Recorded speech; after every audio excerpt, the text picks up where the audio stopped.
بسم اللہ الرحمن الرحیم۔ عزیز طلباء، ہم نے اس سے پہلا لیکچر حصہ نظم پہ سٹارٹ کیا تھا۔ حمد کے پہلے 4 اشعار کی ہم نے تشریحات کی تھی۔ اب سیکنڈ لیکچر میں ہم حمد کے اشعار نمبر 5 کو ڈسکس کریں گے۔ تو عزیز طلباء، مولانا ظفر علی خان اپنے شعر نمبر 5 میں کہتے ہیں، میری افتادگی بھی میرے حق میں اس کی رحمت تھی۔ افتادگی کا معنی ہوتا ہے گر پڑنا۔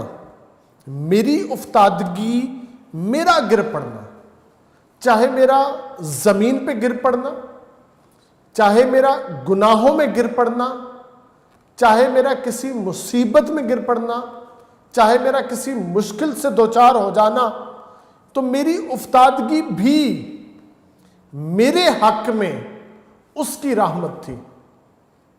ویسے تو انسان جب گرتا ہے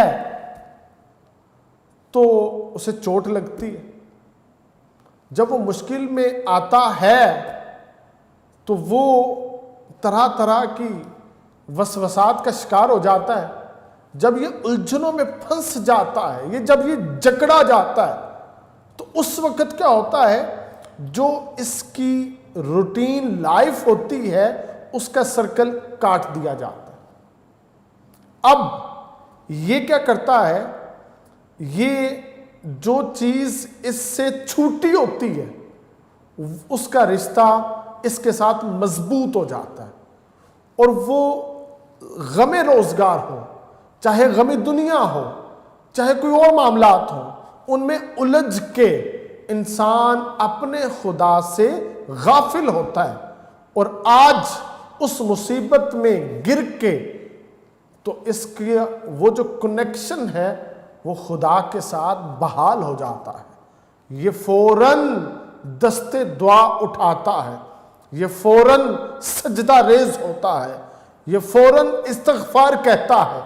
اب یہ جو افتادگی تھی یہ اس کے حق میں کیا ہے، بہتر ہے۔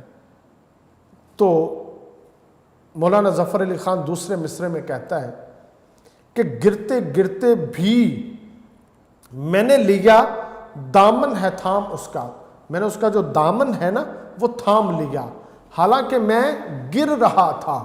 یعنی ڈوبتے کو جب تنکے کا سہارا مل جاتا ہے نا تو یہ خدا کا فضل ہے، یہ خدا کا انعام ہے، یہ خدا کا اس پہ کرم ہے۔ تو اس شعر کا جو مفہوم ہے، میرے لیے اللہ ہی کافی ہے، میرے لیے اللہ ہی کافی ہے۔ نہ کوئی بدرکا ہے، نہ کوئی رفیق ساتھ اپنے، فقط عنایت پروردگار راہ میں ہے۔ اس سبق کو یاد رکھ لیں، آپ دنیا کے جس سفر پہ گامزن ہے نا، صرف خدا کی جو عنایات ہیں وہی آپ کو راستے میں ملیں گی، آپ کی مشکلیں آسان ہو جائیں گی۔ جب آپ کی زندگی چل رہی ہوتی ہے، ایک ڈگر پہ چلتی ہے، تو ہم جب غافل ہو جاتے ہیں تو خدا ہمیں ایک چھوٹا سا سبق دیتا ہے، واپس آ جا، پلٹ آ۔ یہ اس کی محبت ہے، یہ اس کا فضل ہے، یہ اس کا کرم ہے۔ اب آپ نے خطائیں کی ہیں، خطاؤں کی وجہ سے آپ کے دامن اور آپ کے ہاتھ سے خدا کا دامن چھوٹ چکا ہے۔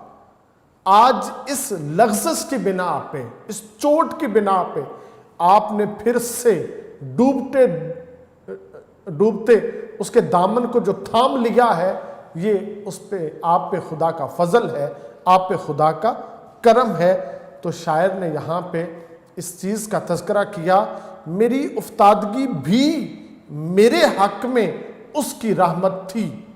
عزیز طلباء، حضرت بلال حبشی رضی اللہ تعالی عنہ، آپ غلام ہیں، غلام ابن غلام ہیں، آپ کا چہرہ سیاہ ہے، آپ کے ہونٹ موٹے حبشی جیسے ہوتے ہیں، آپ حبشی نسل ہیں، تو کیا ہے، آپ کا مالک آپ پہ بڑا ظلم کرتا ہے، تکلیف پہنچاتا ہے، مصیبتیں دیتا ہے۔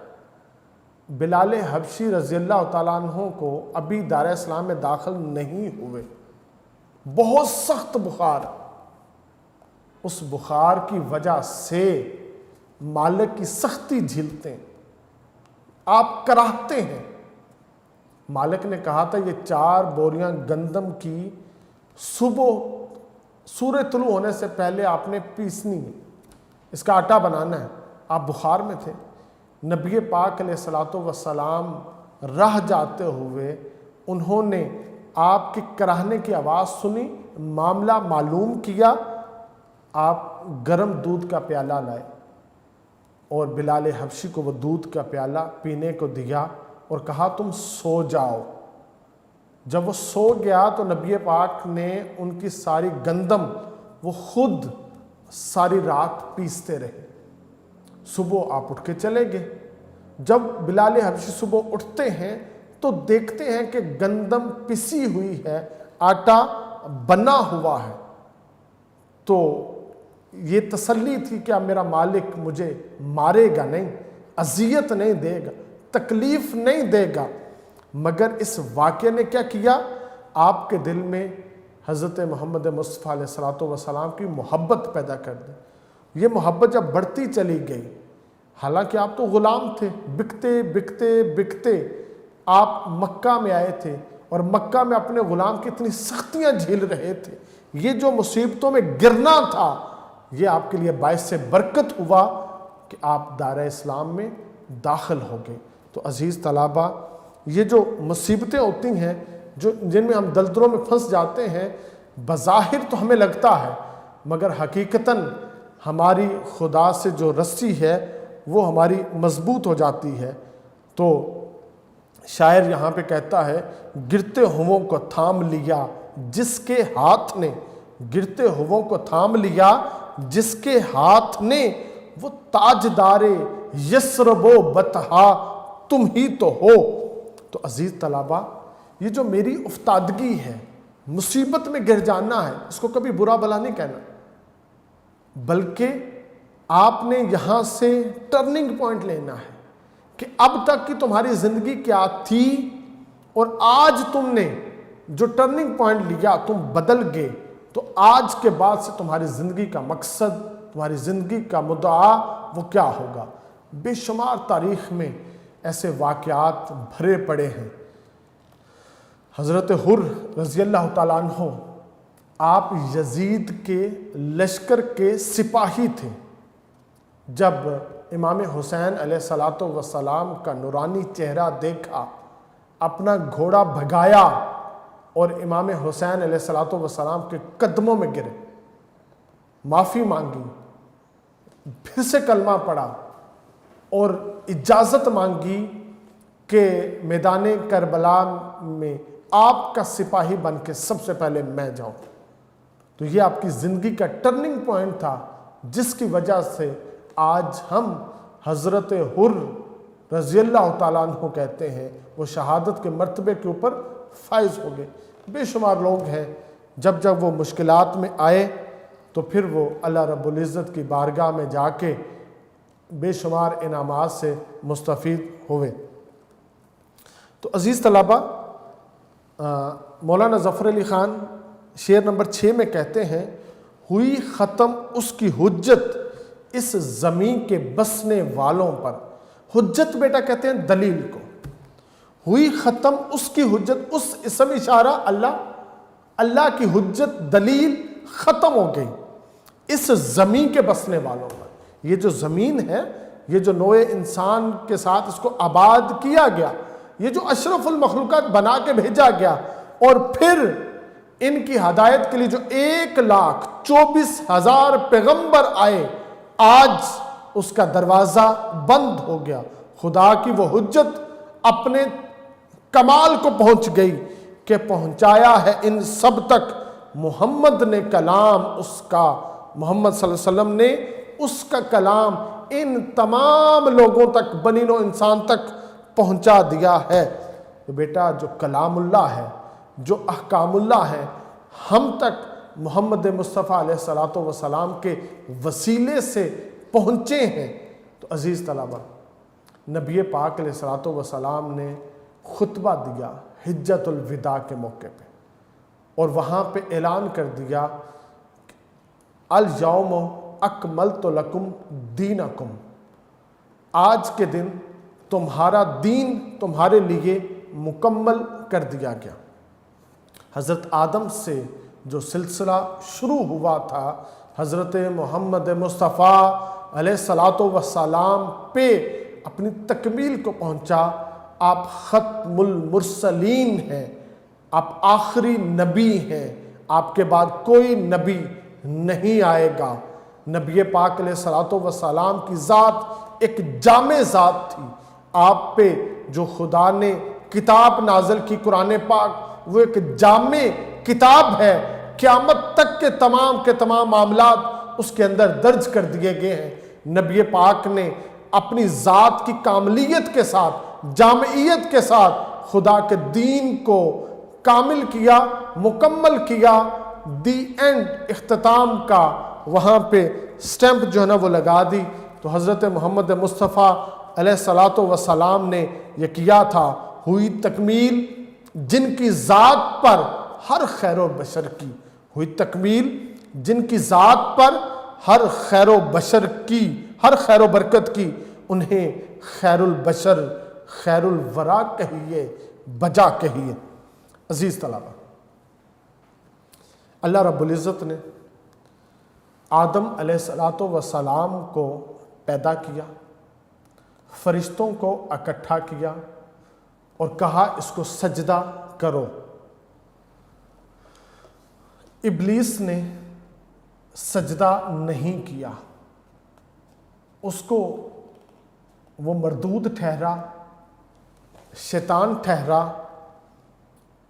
تو آدم علیہ الصلوۃ والسلام سے جو سلسلہ نبوت شروع ہوا تھا، یہ 1,24,000 پیغمبر اپنے اپنے زمانے میں وقتاً فوقتاً تشریف لاتے رہے اور لوگوں کا خدا کے ساتھ رشتہ، اس کے ساتھ ناطہ جوڑتے رہے، لوگوں کو توحید کی دعوت دیتے رہے، لوگوں کو خیر اور شر میں فرق بتاتے رہے، لوگوں کی جبین کو خدا کی بارگاہ میں جھکاتے رہے۔ ایک وقت آیا جب پوری کائنات میں ایک ایسی بستی جو گناہ میں، جو شرک میں، جو غفلت میں سب سے بڑی ہوئی تھی، اللہ پاک نے وہاں پہ اپنے صاحب قرآن کو پیدا فرمایا۔ جب نبی پاک علیہ الصلوۃ والسلام پیدا ہوئے، وہ بستیاں جگمگ کر اٹھیں، وہاں سے ہدایت کا نور نکلا، پورے عالم پہ وہ چھا گیا۔ تو نبی پاک علیہ الصلوۃ والسلام نے خطبہ حجۃ الوداع کے اوپر یہ اعلان کر دیا۔ تو عزیز طلبہ، علامہ اقبال بھی کہتے ہیں، لوح بھی تو، قلم بھی تو، تیرا وجود الکتاب، گنبد آبگینہ رنگ تیرے محیط میں حباب۔ اب یہ جو ایک پیغمبر کو دوسرے پیغمبر پر جو فضیلت ہے، جو فوقیت ہے، یہ اللہ رب العزت کی بارگاہ میں ہے۔ نبی کو اور رسول میں جو فرق ہے یہ خدا نے رکھا، پھر ان تمام کا سردار حضرت محمد مصطفیٰ علیہ الصلوۃ والسلام کو بنایا، جنہوں نے راستے کی تمام رکاوٹوں کو عبور کرتے ہوئے اللہ رب العزت کا جو دین تھا اس کو لوگوں تک پہنچا دیا ہے۔ ہدایت کے لیے دنیا کی ختم المرسلین آئے، ہدایت کے لیے دنیا کی ختم المرسلین آئے، کتاب رشد لے کر رحمت للعالمین آئے۔ نبی پاک علیہ الصلوۃ والسلام نے کو اللہ پاک نے دونوں جہانوں کے لیے رحمت بنا کے بھیجا۔ جہاں جہاں کا خدا رب ہے، وہیں کے نبی پاک علیہ الصلوۃ والسلام رحمت بنا کر بھیجے گئے ہیں۔ تو مولانا ظفر علی خان نے یہ شکر ادا کیا اللہ کی بارگاہ میں کہ آپ نے جو دلیل جو حجت یہاں پہ بھیجی وہ اپنے تکمیل کے مراحل کو پہنچی، ان کے وسیلے سے ہم تک ایمان پہنچا، ہم تیرا شکر جتنا بھی بجا لائیں وہ کم ہے۔ لہٰذا نبی پاک علیہ الصلوۃ والسلام کے ساتھ یہ جو ختم نبوت ہے اس کا دروازہ بند ہو جاتا ہے۔ آپ کے بعد کوئی دوسرا نبی دنیا میں نہیں آئے گا، آپ آخری نبی ہیں، آپ کی کتاب قرآن مجید آخری کتاب ہے، اور یہ دروازہ اللہ رب العزت نے بند کر کے ہمیں یہ پیغام دے دیا، قیامت تک کے لیے تم نے میرے محمد مصطفیٰ علیہ الصلوۃ والسلام کی پیروی کرنی ہے۔ آج جو کامیاب ہونا چاہتا ہے اس کو چلنا پڑے گا نبی کے اسوے پہ، اسے چلنا پڑے گا احکامات خداوند کے تابع، اس کو اطاعت کرنی پڑے گی اللہ اور اس کے رسول کی۔ وہ دنیا میں بھی کامیاب ہو جائے گا، وہ آخرت میں بھی کامیاب ہو جائے گا۔ بجھاتے ہی رہے پھونکوں سے کافر اس کو رہ رہ کر۔ مولانا ظفر علی خان نے اپنی حمد کے شعر نمبر 7 میں کہا، بجھاتے ہی رہے پھونکوں سے کافر اس کو رہ رہ کر۔ اب جو نبی پاک علیہ الصلوۃ والسلام کی زندگی ہے نا، حالات زندگی، مولانا ظفر علی خان نے یہاں پہ اس کا احاطہ کیا ہے۔ آپ کی زندگی کو پھولوں کا سیج نہیں تھی، بلکہ آپ کے پیدا ہونے سے پہلے وہ نشانیاں بتا رہے تھے، آپ کب پیدا ہوں گے، آپ کہاں پیدا ہوں گے، کیا علامات ہوں گی۔ سبیلیں سوچی جا رہی تھیں کہ آپ کو پیدا ہوتے ہی جو نعوذ باللہ آپ کو شہید کر دیا جائے، مگر اللہ رب العزت نے اس کائنات کی جو تقدیر لکھی تھی، جو اس کا نصیب لکھا تھا، اس نے مکمل ہو کے رہنا تھا، مگر سازشوں نے ساری سازشیں کی، کفار نے ایڑی چوٹی کا زور لگا دیا، مگر کوئی آپ کا بال بیکا نہیں کر سکا، مگر نور اپنی سات پر، سات کہتے ہیں انتہا کو، کاملیت کو، مکمل عروج کو، مگر نور اپنی سات پر رہا ہو کر تمام اس کا جو خدا کا یہ نور تھا نا، یہ مکمل ہو کر رہا۔ جتنوں نے جو کوشش کرنی تھی کر لی، مگر کوئی نبی پاک علیہ الصلوۃ والسلام کا بال بیکا نہیں کر سکا۔ اس کی تشریح کی طرف جانے سے پہلے ایک اس کے ساتھ واقعہ ہے جو میں مثال کے طور پہ آپ کو پیش کرنا چاہتا ہوں، تو اس کو تشریحات میں ضرور لکھیے گا۔ عزیز طلبہ، آپ نے سورہ فیل اس کا تو قرآن پاک کے اندر آپ نے اس کو پڑھا ہوگا، اس کی ترجمہ و تشریحات بھی دیکھی ہوں گی۔ ابرہہ بادشاہ یہ ہاتھیوں کے لشکر کے ساتھ آیا تھا، اور اتنا یہ جاہ جلال کا اس کا لشکر تھا، مکہ شہر کی جتنی آبادی تھی، لوگ تھے، وہ سارے شہر چھوڑ کے پہاڑوں کے پیچھے چلے گئے۔ حضرت عبد المطلب رضی اللہ تعالیٰ عنہ، آپ ایک پہاڑی کے اوپر بیٹھے ہیں اور اپنے ہاتھ کو بلند کرتے ہیں، آپ دین ابراہیم پہ تھے، اور خدا کو کہتے ہیں کہ آج اب تیرے گھر کی ذمہ داری تجھ پہ، اپنے گھر کی حفاظت فرما۔ تو بیٹا ان ہاتھیوں کے مقابلے میں اللہ پاک نے ابابیل کو بھیجا۔ ان کی چونچ میں چھوٹے چھوٹے کنکر تھے، وہ جو کنکر تھے وہ ہاتھیوں پہ گرتے اور وہ بھسم ہو جاتے، وہ جل کے راکھ بن جاتے۔ بظاہر یہ لڑائی ان ابابیلوں اور ہاتھیوں میں تھی، حقیقتاً یہ جو لڑائی تھی وہ خدا کی ان طاغوتی قوتوں کے ساتھ تھی جن کو کچل ڈالا گیا تھا، اور بتایا گیا تھا اس شہر کا محافظ میں ہوں، اس خانہ خدا کا محافظ میں ہوں، کوئی اس شہر پہ آنچ نہیں لا سکتا۔ ایسے ہی ایک بادشاہ تھا، اس کا نام تھا طبہ حمیری، وہ سارے عرب کو فتح کرتا ہوا خانہ کعبہ کے قریب خیمے لگاتا ہے اور اس شہر کو فتح کرنے کے لیے ایڑی چوٹی کا زور لگاتا ہے۔ تاریخ میں آتا ہے اس سے مکہ شہر فتح نہیں ہوتا۔ اب طبہ حمیری بڑے جاہ و جلال کا مالک بادشاہ تھا، وہ اپنے نجومیوں کو کہتا ہے حساب لگاؤ، یہ شہر کیوں فتح نہیں ہوتا، رکاوٹ کیا ہے؟ وہ کیلکولیشنز اپنی کرتے ہیں اور اسے کہتے ہیں تم اس شہر کو فتح نہیں کر سکتے۔ وہ کہتا کیوں؟ اس لیے کہ اس شہر کا محافظ کوئی انسان نہیں ہے بلکہ اللہ خود ہے، اور تم اس وجہ سے اس شہر کو فتح نہیں کر سکتے۔ وہ کہتا ہے اس شہر میں کیا خاص بات ہے کہ اس شہر کی حفاظت اللہ نے اپنے ذمہ لے لی؟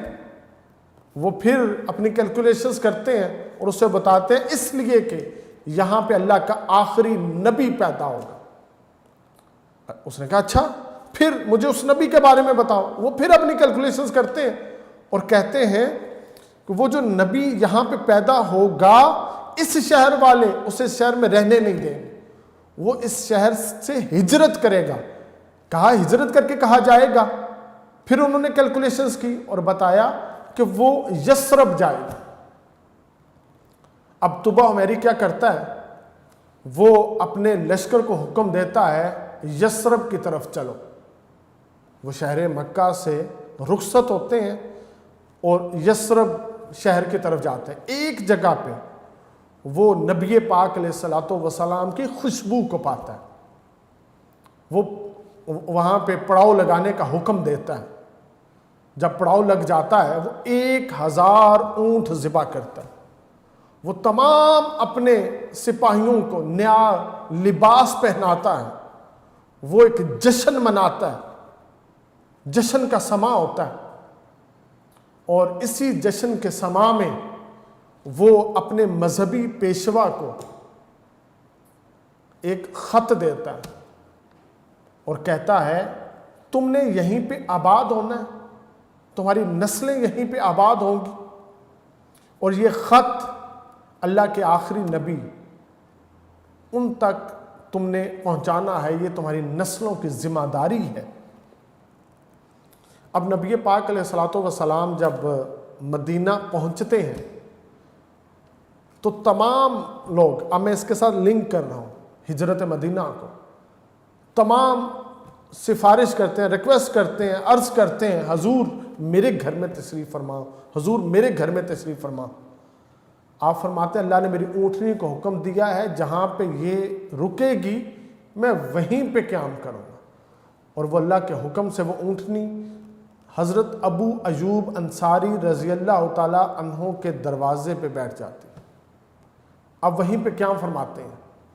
حضرت ابو ایوب انصاری کمرے میں جاتے ہیں، وہاں سے ایک برتن لاتے ہیں، اس کا ڈھکن کھولتے ہیں، اس میں سے وہ خط نکال کر آپ کی بارگاہ میں پیش کرتے ہیں۔ نبی پاک علیہ الصلوۃ والسلام وہ خط پڑھتے ہیں، طبہ حمیری کا وہ خط پڑھتے، اس میں لکھا تھا، وہ کہتا ہے کہ حضور میں نے آپ کا زمانہ نہیں پایا مگر میں نے آپ کی نبوت کا سنا ہے، مجھے غائبانہ اپنا پہلا امتی قبول فرمائیں۔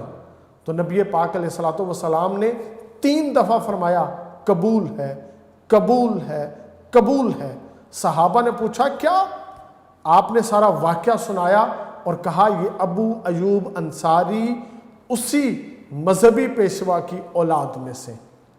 تو عزیز طلبہ، یہ جو کفار تھے نا، بجھاتے ہی رہے پھونکوں سے، کافر اس کو رہ رہ کر نبی پاک کے چراغ کو بجھانے کی انہوں نے لاکھ کوششیں کی، مگر نور اپنی ساتھ پر رہا ہو کر تمام اس کا یہ جو نور تھا نا، یہ اپنی ساتھ پر مکمل ہو کر رہا۔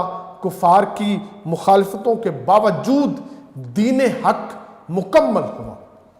تو عزیز طلبہ، یہ اگر ہم حضرت آدم علیہ الصلوۃ والسلام سے لے کر نبی پاک علیہ الصلوۃ والسلام تک تمام انبیاء کے حالات دیکھتے ہیں، تمام انبیاء پر مشکلات آئیں، تمام انبیاء نے بڑی بڑی تکالیف برداشت کی.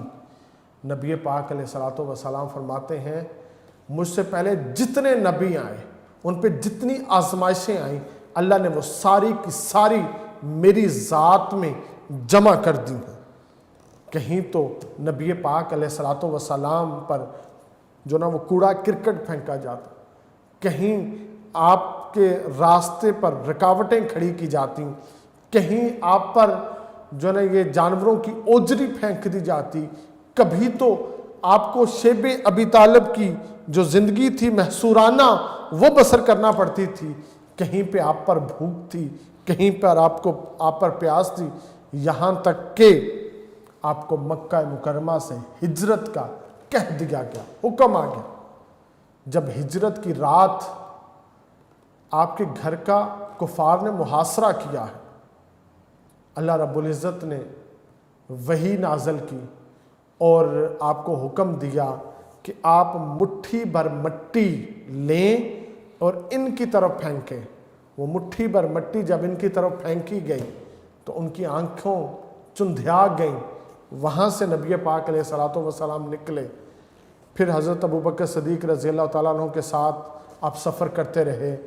پھر وہ سراقہ کا آپ کے پیچھے آنا اس انعامات کی لالچ میں آپ کو پکڑنے لگتے, جو سراقہ آپ کو پکڑنے لگتا تو اس کی اونٹنی زمین میں دھنس گئی. اس نے معافی مانگی, کہا میں واپس جاؤں گا, آپ کو نہیں پکڑوں گا, مجھے معاف کر دیں. آپ نے معاف کیا, زمین نے اس کی اونٹنی کو چھوڑ دیا, مگر وہ پھر آپ کو پکڑنے لگا. پھر زمین نے اس کو پکڑ لیا, اس نے پھر معافی مانگی, آپ نے پھر اس کو معاف کر دیا. جب اس کو معاف کیا, زمین نے پھر اس اونٹنی کو چھوڑ دیا, اس نے پھر پکڑنے لگا. تیسری دفعہ تو پھر زمین نے اس کو پکڑ لیا. تو نبی پاک علیہ الصلوۃ والسلام نے فرمایا سراقہ ایک مسلمان اپنے پیغمبر کو پکڑے گا. تو سراقہ کو ساتھ یہ خوشخبری دی کہ تم کسریٰ کے کنگن پہنو گے. تاریخ میں آتا ہے کسریٰ جو سراقہ تھا یہ بڑا بیمار ہوتا, لوگ کہتے سراقہ اب مر جائے گا, اب مر جائے گا. سراقہ کہتا نہیں, جب تک میں کسریٰ کے کنگن نہیں پہنوں گا میں نہیں مروں گا. حضرت عمر فاروق رضی اللہ تعالیٰ عنہ کا دور خلافت ہے, مسجد نبوی میں مال غنیمت کا ڈھیر لگا ہے. آپ آواز دیتے ہیں اینا سراقہ, سراقہ تم کدھر ہو؟ تو سراقہ جو ہے وہ سامنے آتا ہے, کسریٰ کے کنگن آپ اس کو پہناتے ہیں. تو سراقہ اعلان کرتا ہے اب میری موت کا وقت قریب ہے. تو عزیز طلبہ, صحابہ کرام کو نبی پاک علیہ الصلوۃ والسلام کی زبان کے اوپر اتنا اعتماد ہوتا تھا اور اس اعتماد کے ساتھ وہ زندگی بسر کرتے تھے. سراقہ جو تھا وہ دین اسلام میں داخل ہو چکا تھا. پھر جب نبی پاک نے ہجرت مدینہ کر لی تو مشرکین نے پھر پیچھا نہیں چھوڑا, پیدر پہ جنگیں ہونے لگ پڑی. آپ کو میدانوں میں آزمائشوں کے لیے اتارا جاتا رہا. تو یہاں تک کہ کفار نے صلح حدیبیہ کیا. صلح حدیبیہ بھی جب ہو جاتا ہے, اس کے باوجود وہ جو کفار ہیں وہ اپنی ان حرکتوں سے باز نہیں آتے. تو نبی پاک علیہ الصلوۃ والسلام کو طرح طرح کی وہ لالچ دیا کرتے تھے. تو آپ فرماتے تھے اگر تم ایک ہاتھ پہ میرا سورج رکھ دو, اگر ایک ہاتھ پہ تم چاند رکھ دو, میں تب بھی اعلان حق سے باز نہیں آؤں گا. تو مولانا ظفر علی خان نے یہاں پہ تذکرہ کیا ہے کہ نبی پاک علیہ الصلوۃ والسلام کا محافظ اللہ تھا, قرآن پاک کا محافظ اللہ ہے, شہر خدا کا محافظ اللہ ہے. تو جتنے بھی ان لوگوں نے اس چراغ کو بجھانے کی کوشش کی کوئی بھی اس میں کامیاب نہ ہوا, کیونکہ فانوس بن کے جس کی حفاظت ہوا کرے, فانوس بن کے جس کی حفاظت ہوا کرے, وہ شمع کیا بجھے جسے روشن خدا کرے.